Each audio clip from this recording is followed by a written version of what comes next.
وعلى أما بعد. Assalamu alaikum wa rahmatullahi wa barakatuhu. Hürmetlik aziz qarindoshlar. Bugünkü dersimiz davamlaştırıp kelayotgan Peygamberimiz Muhammed Mustafa sallallahu aleyhi ve sellemge hamroh bo'lgan Allah subhanahu wa ta'alaning rizolig'iga erishgan sahabe keremler derslerinden, hayatlarından ders elish dersi bo'lib, bugünkü dersimizde haliflerinin 4-incisi Peygamberimiz Muhammed Mustafa sallallahu aleyhi ve sellemge tuqqanchilik jihatdan eng yaqin bo'lgan sahabe bo'lgan Ali radhiyallahu anhu haqida to'xtalib o'tamiz. Ali radhiyallahu anhu Peygamberimiz Muhammed Mustafa sallallahu aleyhi ve sellemge peygamberlik vahiysi kelishdan 10 yıl burun tug'ilgan, Mekke'de tug'ilgan sahabe bo'lib, yani Peygamberimiz Muhammed Mustafa sallallahu aleyhi ve sellemge peygamberlik vahiysi kelgan vaqtning o'zida 10 yoshda edi. Ali radhiyallahu anhu'ningki dadasi bo'lsa Abi Talib. Yani hammamizga ma'lum bo'lgan Peygamberimiz Muhammed Mustafa sallallahu aleyhi ve sellemni gerçi o'zi mushrik bo'lsa-mu, qo'g'dash uchun barlig'ini pido qilgan, butun hayoti bo'yincha mol-mulklari bilan Peygamberimiz Muhammed Mustafa sallallahu aleyhi ve sellemni mudofaa qilgan katta bir kishi edi. Ali radhiyallahu anhu'ningki kunyatlari Abul Hasan, yani cho'ng o'g'li Hasanninki eti bilan kunyat qilingan edi. Ve şundakla Abu Turab deb Peygamberimiz Muhammed Mustafa sallallahu aleyhi ve sellem bir günüsü Ali radhiyallahu anhu'nu izlep uyga bordi, uydan topolmadi. Ve mescidga keldi, mescidde to'biq milangan holatda aram ilib yotganligini ko'rib, Abu Turab deb chaqirgan. Shu e'tibor bilan ba'zi kishilar Abu Turab deb kunyat qiladi.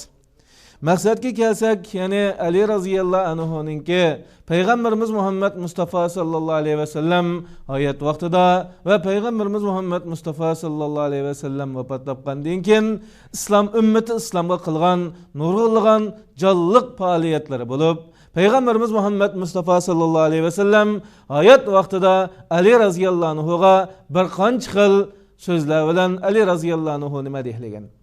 Endi biz xulos qilib chiqargan vaqtimizda o'zida Ali radhiyallahu anhu'ning nurg'ulg'an fazilatlari bo'lib, shu fazilatlarning qatoridan birinchisi bo'lsa, bu Ali radhiyallahu anhu 10 yoshida islomga kirgan, ya'ni oldingi qitim darsimiz so'zlaganimizdek, ya'ni sabiqunal avvalun, dastlabki avangardlarning qatoridan edi.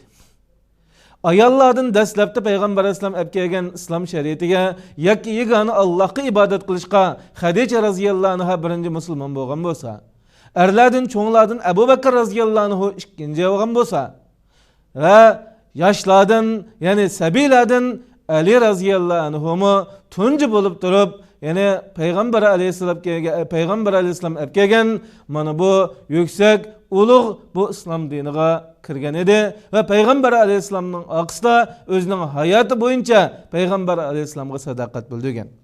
İkinci bu Ali radhiyallahu anhu'ning fazilatlarining qatoridan Ali radhiyallahu anhu cennet bilan xush bishorat berilgan sahabalarning qatoridan edi. Peygamber Aleyhisselam hadiste Abu Bakr fil cennet, Ömer fil cennet, Osman fil cennet, Ali fil cennet deb hadiste Peygamber Aleyhisselam Ali radhiyallahu anhu'ning cennet ekanligini ochiq oshkora xabar bergan. Yani Ali radhiyallahu anhu'ning kishilar o'tirdiki shon sharaflik fazilatlarining qatoridan Amirul Mu'minin, Xulafaur Rashidin, mu'minlarning amiri, xalif to'g'ri yo'l topquchi xaliflarning biri bo'lib atalgan edi. O yana Ali radhiyallahu anhu'ning shon sharaflik ismlarining qatoridan bo'lsa, Badr urushi qatnashgan, Uhud urushi qatnashgan, Bay'atur Rizvonga qatnashgan. Ali radhiyallahu anhu Peygamber Aleyhisselam bilan bo'lgan bütün janglarga qatnashgan, faqatla Tabuk g'azotida qatnashmagan. Qatnashmaganlikning sababi Peygamberimiz Muhammed Mustafa sallallahu aleyhi ve sellem Ali radhiyallahu anhu'ning jasorati, Ali radhiyallahu anhu'ning amilligi, Ali radhiyallahu anhu'ning iqtidoriga ishonib, yani şu urushda, şu Madinadagi ojizlarga, ayollarga, kichik bolalarga mas'ul qilib qo'ygan edi. Bu vaqtda Ali radhiyallahu anhu Rasulullah men mushularga ega bo'lamanmi? Meni berib shahidlik maqomiga erishmaymanmi? Meni berib shu yerdagi fazilatlarga erishsam bo'lmamdi degan vaqtning o'zida Peygamberimiz Muhammed Mustafa sallallohu alayhi vasallam deganki, ey Ali, sen Musa alayhissalomga nisbatan Harundek mana bu Harunning o'rnida bo'lishingni men yaxshi ko'raman. Buningga rozi bo'lmamsan. Ama Harun peygamber edi, peygamberlik yok. Yani demek Musa aleyhisselamga Harun aleyhisselam her cihetten yardımcı, izbasar. Musa aleyhisselam Allah'ın münacitiga ketgan vaqtning o'zida Harun alayhissalomni o'zining qavmiga yo'lbosh yetakchi qilib qo'ygan edi. Mana bu safarga ketgan vaqtda ana shu Musa alayhissalomga o'xshash seni qavmga, mana shu Madinadagi kishilarga seni rahbar tayinladim. Şununla razı olmam sen diye vakitnin özü Ali razıyallahu anhu bununla kanaat tepip şu uğraşqa Peygamber aleyhisselamның buyruğu ve vazife bilen katnaşanmagan. Ama onundan başka bütün uğraşlara toluq katnaşkan edi. Peygamber aleyhisselam Ali razıyallahu anhu hakkında yukarı Harun aleyhisselamның Musa aleyhisselam bilen boğan mertebesini beriş ulan birge Peygamber aleyhisselam Hayber könesi men ete bayrakını bir kişiye berimen. O kişi Allah ve Allah'ın Resulünü yaxşı görüdü. Allah ve Allah'ın Resulümü ana şu kişini yaxşı görüdü diye vakitte bütün sahabeler hayran kılıp kimde aşu biz bolsak boluptu her bir sahabe men bolsam bolup arzu kılgan vakitte Peygamber aleyhisselam Ali nerede Ali razıyallahu anhu'nu izlep Ali razıyallahu anhu'ga bu ulug' şan şerefli hizmetini verdi. Ali razıyallahu anhu'nun iktidarı, cesareti ve tedbirçilik itibarı bilen şu günüsteki jangda g'alaba qildi ve Hayberni feth qildi. Peygamberimiz Muhammed Mustafa sallallahu aleyhi ve sellem yani Allah subhanahu ve taala ayet tushgan vaqtida yani bizmi ballarimizni chaqirayli, sizlarmi ballaringlarni chaqiringlar deb Sure Ali İmran'ın 61. ayetinde biz lanet okuş bilen dua, lanet okugan halatı dua kılışaylı deb yani düşmanlarga, Yahudilarga yani dinsizlarga nispeten bu ayet çıkıyor vaqtning o'zida Peygamber aleyhisselam Ali'ni, kızı Fatima'ni ve şundaqla ikki nevrisini akep turib mana mushu mening avlodlarim, balalarim, sizlarmi ballalaringlar akilinglar deb yani Ali razıyallahu anhu'ni öz aile cemiyetining qatoridan sanagan edi. Ali razıyallahu anhu'nun şan şerefli yine ataklarının qatarıdan Peygamberimiz Muhammed Mustafa sallallahu aleyhi ve sellem'nin arzulu kızı boğan Fatima Zahra radıyallahu anha ölengen edi ve onundan bir qancha penzillik bolgan edi. Bu Ali razıyallahu anhu'ga nispeten çoğun şan şereflerinin qatarıdındır kardeşler. Emde Ali razıyallahu anhu'dan biz mana şu hayatta yani Peygamber aleyhisselam bilen bütün janglarga qatnaşkan, Peygamber aleyhisselamga her cihetten yardımcı bolgan ve şundaqla Peygamber aleyhisselamdan keyin 3 halifege nihayetde fikir cihatte, maslahat cihatte, mayli her saha cihatte yardımcı bulup ularning hizmetiga qulaylik yaratgan, hamkorlashgan ve o'ziga xalifelik kelgan vaqtning o'zida adil holatda so'rab, nihayetde g'albilik holatda o'zining xalifelik hayotini o'tkazib Allohning dargohiga qaytgan Ali raziyallahu anhu'ning hayotini qisqacha so'zladik qarindoshlar. Buningdan biz Ali raziyallahu anhu'ningki yuqorqidek martabalarga Allohning rizosiga, Rasulullahning kuyug'ili bo'lishga layoqatlik bo'g'izgan sabablarning qatoridan bir qanchani xulosalab chiqamiz. Birinchi Ali raziyallahu anhu'ningki taqvoligi qarindoshlar. Ali raziyallahu anhu nihayetimi taqvodor kishi edi. Nihayeti ko'p ibodat bilan shug'ullanadi. Aldığımız deb o'tganimizdek bekor qolgan vaqtning o'zida masjidga kelib, hatto masjidda aram oladi. Aramdan aram olib bo'lgan vaqtning o'zida ibodat qiladi va Qur'on darslari bilan shug'ullangan edi. Ve Kur'an'ın tefsirleri bilen hem şug'ullangan, hem ilimlik, hem taqvodor zot edi. Taqvolik to'g'riliq Ali raziyallahu anhu'dan taqvolik degan nima Rasul Ali raziyallahu anhu taqvolik nima deb qaraylar degan vaqtning o'zida taqvolik degan al-xavfu minal jalil. Büyük Allah subhanahu va taoladan haqiqiy qo'rqish. Vel amalu bit tanzil. Allah tushirgan Qur'oni Karim bilan Rasululloh kelgan hadis Rasululloh bilan amal qilish. Vel qanaatu bil qalil. Allah subhanahu va taolo tarafdan uningga berilgan az bo'lsa-mu rizqqa qanoat qilib shukrchan bo'lish. Vel isti'dad li yawmir rahil. Qiyomat kuni uchun, ko'chish kuni uchun, oxirat kuni uchun uningga mukammal tayyorlik qilish degan ta'rifni, mukammal bir ta'rifni Ali raziyallahu anhu bergan edi. Ali raziyallahu anhu'ning taqvoliklari, faoliyatlarini so'zlab kelsak tugamaydi. Yani Ahmed Hanbal rahimahullah şundaq deganki, sahabelarning ichida eng ko'p fazilati, eng ko'p tarixi so'zlangan sahaba Ali radhiyallohu anhu. Chunki Ali radhiyallohu anhuning vafoti 3 xalifaga qaraganda chekinganligi va Rasulullohdan keyingi xalifa Amirul Mu'minlarga bo'lgan yordami va shu vaqtdagi faoliyat voqealarini so'zlasak, nihoyatda ko'p degan qarindoshlar. İkincidен Ali radhiyallohu anhuning şalliq ataqlarga erishishga sabab bo'lganlarning qatoridan birisi sadoqat. Ali radhiyallohu anhu nihoyat sadoqatmand edi. O'zining vazifasiga, o'zining yetakchisi bo'lgan payg'ambar alayhisalomga, Rabbi bo'lgan Allohga har jihatdan sadoqat ko'rsatdi. Ali radhiyallohu anhuning sadoqatining namoyandasidan birisi payg'ambarimiz Muhammad Mustafa sallallohu alayhi va sallamga Makkadan Madinaga hijrat qilish buyrug'i amri kelgan vaqtning o'zida, shu vaqtda ya'ni Quraysh mushriklari payg'ambar islomga suiqasd qilmoqchi bo'ldi. Payg'ambar alayhisalom Ali radhiyallohu anhuni o'zining o'rnida yotqizib qo'yib turib, kofirlarning oldidan qochib chiqdi.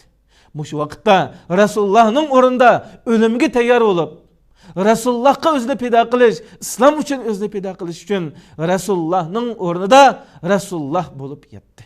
Demak, agar ular diqqat qilmagan bo'lsa, nayzlarni tiqatdi va Ali radhiyallohu anhu shahid bo'ladi. Shuni bilib turib, ko'ziga olib turib, Rasulullohning o'rnida yetib, Rasulullohga haqiqiy sadoqatmanligini bildirdi qarindoshlar. Bu har bir yoshning, har bir musulmon shaxsning sadoqat babida oladigan, ulgu qiladigan ulgularning qatoridan birisi qarindoshlar. Ali radhiyallohu anhuning ana shundoq shon sharaflik atoqlarga erishishga sabab bo'lgan ikkinchi aloyidaligi jasoratdir qarindoshlar. Ali radhiyallohu anhu har bir jangda jasorat ko'rsatdi. Dastlabki jang bo'lgan Badr jangida, ya'ni mushriklar Madoilga o'tirga chiqib, payg'ambar alayhisalomdan do'yilga atam talab qildi. Bu vaqtning o'zida payg'ambar alayhisalom 3 sahobani chiqarib edi, ular rozi bo'lmadi. Sharaf jihatda, martaba jihatda ustunroq bo'lsin dedi. Bu vaqtning o'zida payg'ambarimiz Muhammad Mustafa sallallohu alayhi va sallam Alini, Hamzani va yana bir sahobani payg'ambar alayhisalom do'yilga chiqardi. Bu vaqtning o'zida bo'ladi dedi. Bu vaqtning o'zida Ali radhiyallohu anhu nihoyatda jasorat, g'ayrat bilan, ya'ni botirlik bilan o'zining raqibini nihoyatda tez holatda mag'lub qildi. Bu vaqtda o'zining jasoratini Rasululloh men chiqay deb, ya'ni Ali radhiyallohu anhu o'zining jasoratini namoyon qildi. Va yana Uhud urushida Talha ibn Osman degan mushriklarningki bayroqdori bo'lgan bu kishi maydonga chiqib, ey Muhammad sallallohu alayhi va sallam, ey Muhammad alayhisalomning hamrohlari, sizlar shundoq deb davron soldi ekansizlar. Sizlar urushga chiqqan vaqtlarning o'zida qilichlaringlar bilan bizni jahannamga yo'lga solamiz, ularning qilichlari bilan biz jannatga kiramiz deydi ekansizlar. Unda qolib qolsa, mana mening qilichim bilan sizlar davron qilgan jannatinglarga sizlarning qilichinglar orqali meni do'zaxga ibartalaydigan o'g'il va erkak bormi deb maydonga chiqqan vaqtning o'zida Ali radhiyallohu anhu, ey Rasululloh, men chiqay, buning adabini men beray deb maydonga chiqqan edi. Ali radhiyallohu anhu maydonga chiqib shundoq deganki, Alloh bilan shundoq qasam qilamanki, ya sen mening qilichim bilan o'lib do'zaxga kirasan, ya men sening qilichingni mag'lub bo'lib, Alloh bizga tayyorlagan jannatga kirma deb maydonga chiqdi. Qarshi tarafdagi bo'lsa, Ali radhiyallohu anhuning urug' tuqqani tag'isining bolasi edi. Va Ali radhiyallohu anhu mana bu jasorati bilan darhol zard bilan bir qilich urdi, uning pochiqini chepvatdi. Bu vaqtdan o'zida yiqilib, avrati ochiq qolgan vaqtida hayo qilib, uningdan to'xtab qoldi. Ya'ni Ali radhiyallohu anhu ana shundoq botir edi. Xaybar urushida nihoyat qiyin ahvolda payg'ambar alayhisalom bayon degan hadisdek, men ati bir kishiga berma deb Ali radhiyallohu anhuning jasoratiga va Ali radhiyallohu anhuning farosatiga ishongan payg'ambar alayhisalom Ali radhiyallohu anhuga shu bayroqdorlikni berib, bu jangda g'alabini qo'lga keltirishga sabab bo'ldi qarindoshlar. Ali radhiyallohu anhuning jasoratini so'zlab kelsak, nihoyat ko'pdir. Ali radhiyallohu anhu qo'lidagi zulfiqarni olgan vaqtning o'zida dushmanlarning yuraklari nihoyat titrab ketadi. Chunki Ali radhiyallohu anhuning jasorati butun elga, butun diyorlarga mashhur edi qarindoshlar. Buni her bir tarixini sözlüge vakitte her bir tarixshunos Ali radhiyallohu anhu'nun cesaretini sözlemeye turanmaydı. Dördüncüden Ali radhiyallohu anhu'nun parasiti. Ali radhiyallohu anhu nihayeti parasetlik, tedbirlik, akıllık idi. Hatta ki Ömer radhiyallohu anhu halife olan vaktinin özde maslahat grupsiga, maslahatchilarning qatoriga Ali radhiyallohu anhu'ni teklif bilan teklif qilgan edi ve ana shu shura a'zolarining qatoriga olgan edi. Ve Ali radhiyallohu anhu'nun parasitidan her bir jangi bo'lgan vaqtida g'alaba qilishi, her vaqt bayroqlar bo'lgan vaqtida fathining sahibi bo'lishi, payg'ambar alayhisolamning uni alayida tanlab turib, uningga bayroqdarlikni berishi bu Ali radhiyallohu anhu'nun parasitiga cho'qim yetarlik dalillarning qatoridan bo'la oladi. Vaqt e'tibori bilan har bir alayida temini qisqartishga majbur bo'lib qoldik. Beshinchisi yana Ali radhiyallohu anhu'nun adalati qarindoshlar. Ali radhiyallohu anhu ana shu ilgirki 3 xalifa bo'lgan vaqtning o'zida boshqalar Ali radhiyallohu anhu senin merteben üstünde, sen Resulullah'ın kuyuğuludan, Resulullah bilen bir cemaattin edin. Peygamber aleyhisselam sana iki xil bişaret bergen edi. Biri, men en Allah yaxşı görüdüğün, Allah'ın Resulü yaxşı görüdüğün, o mu Allah'ın Resulü yaxşı görüdüğün, bir adamga bayrak bermedi, beş kim bilmeyi sana bergen edi. Ve yana seni Tabuk uruşudu Medine koyga vakitta, sen Musa aleyhisselam'a nispeten Harun'un ornunda Musa aleyhisselam'a nispeten Harun bolsa bana nispeten sen ba deb sana beşaret eken edi. Sen halifelikka layık edin deb bazı kufturat kula. Kufturatqa vaqtning özüdümü adalet bilen ular meningdan üstün.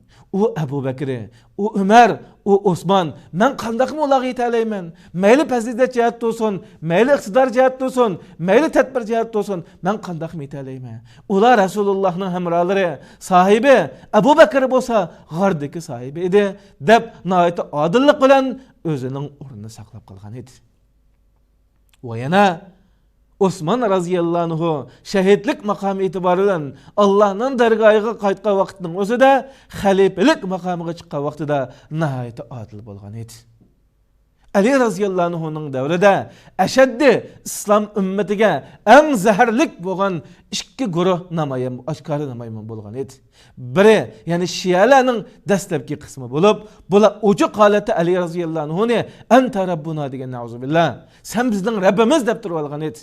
Bulağımı Ali radhiyallohu anh uçup gitmezden, bular meni maqtavatıdı, bular meni qo'llavatıdı, aqında bular turvatıdı demezden, ularni nihoyatim ig'ir jazolar bilan jazolagan edi. Necha qitimliq jazodan keyin yanmagan vaqtning o'zida yana ularni o't bilan jazolab etgan edi. Va yana shu vaqtning o'zida yana diniga eng cho'ng ziyni bo'lgan Xavarij iqimi maydonga chiqqan edi. Bu Xavarij iqimdagi kishilarga Ali radhiyallohu anhu o'zining adolati bilan muomala qilgan edi. Ali radhiyallohu anhu 63 yaş oldi keyinida hijratning 40-yilnisi xalifelik hayotini 3 yil 5 yil 3 ay kam holatda tamom qilib, ya'ni Ramazan ayının 17. günüsü hicretinin 40. yılnisi Allah'ın dergahına sefer kıldı. Ve Ali radhiyallohu anhu'nu şu vakitte yani şehitlik makamına yetkizgen kişi bolsa Abdurrahman ibn Muljim degan Xavarişlarning beşi bulup Ali radhiyallohu anhu'ga hujum qilgan. Ali radhiyallohu anhu Allah'ın dergahına qaytgan edi qarindoshlar. Yuqorqi vaqalardan gerçi qisqa bo'lsa-mu, shuni xulosalab chiqimiz kerak qarindoshlar. Biz o'tirhal ummatmiz. Payg'ambar alayhisalom bizga saddidu va qaribu, o'tirhal bo'linglar, bir-biringlar bilan yaqinlashinglar deb vasiyat qilgan edi. Yani şu vaqtning o'zidami islomga eng cho'ng dushmanlik bo'lgan, ummat islomni parcha-parcha qilib etgan guruhlar hozirmi u yoq bu yoqda mashhur bo'layapti. Yani ba'zi bir shaxslarni, mayli o sahoba bo'lsin, mayli o olim bo'lsin, uchirib o'tadigan, ko'k ko'tarib o'tadigan, hattoki bilib bilmay ilohlik o'rniga chiqarib o'tadigan ba'zi xato ideyalar, xato firaqlar o'tirga chiqyapti. Buning alohida diqqat qilmasak bo'lmaydi. Bu ucuq aşkarı şerikning qatoridan bo'lib, bu islom ummatiga bo'lgan eng ig'ir virus, eng ig'ir fikrlarning qatoridan. Va yana uningdan xatarlik bo'layotgan ish nima desa, musulmonning qinini halal sanaydigan, musulmonning milini halal sanaydigan, bir musulmon qarinishiga hujum qiladigan, uni kofirlik bilan sifatlaydigan xavarij iqimidagi fikrlar maydonga chiqyotdi va maydonga chiqdi. Nurg'un avangard qarindoshlarimiz, jalliq pidokor qarindoshlarimiz Sharq Turkiston uchun jalliq xizmat qila oladigan, ummat islom uchun haqiqiy qag'i keladigan qarindoshlarimiz ana shu azg'un fikrlarning keyniga kirib ketib, halok bo'lib ketdi qarindoshlar. Taqvolik qalbda bo'ladi. Payg'ambar alayhisalom at-taqvo hahuna, at-taqvo hahuna. Taqvolik degan mana mishada bo'ladi deb 3 qitim maylisi ko'rib qo'ygan edi. Bizning ko'zimizga uning alohida taqvo olib ketishi, cho'ng gaplarni qilib ketishi, shakli tarafdan butun sunnatlarni amal qilib ketishi, uning haqiqiy taqvodor, Allohning dargohida haqiqiy maqbul taqvodorligini aniq pokit bo'lmaydi qarindoshlar. Shuning uchun har qanday bir fikrning ta'siriga uchrash va yoki firaqlarga nisbat berilishdan burun alohida diqqat qilishimiz kerakki, u din dushmani bo'lib qolmasin. Dinni azdirg'uchi, dinga isilgan qarindoshlarining qinini halol sanaydigan, ularni kofirga chiqaradigan mutashaddid xavorijlarning qatoridan bo'lib qolmasin. Bunga alohida diqqat qilaylik. Ali roziyallohu anhuning vafoti bizga eng uchoq, eng namunalik ibrettir qarindoshlar. Allah subhanahu wa taala her bireylerini Ali raziyallahu anhu'dek cesaretlik, sadakatlik, parasetlik, adaletlik insanların qatarından kılsın. Kelgisi avlatlarımızda Allah subhanahu wa taala Ali raziyallahu anhu'nun yaş vaktideki faaliyetlerindek cesaretlik, parasetlik, adaletlik, sadakatlik, takva halette yetişken perzatlarının qatarından kılsın. Allah subhanahu wa taala mana şundak ılgar insanlarımızı yetiştiriş arkalık bizden üstümüzdeki külfetini Allah subhanahu wa taala tez vakitte üstümüzden götürüversin. Ve ahiru da'vana enelhamdülillahi rabbil alemin.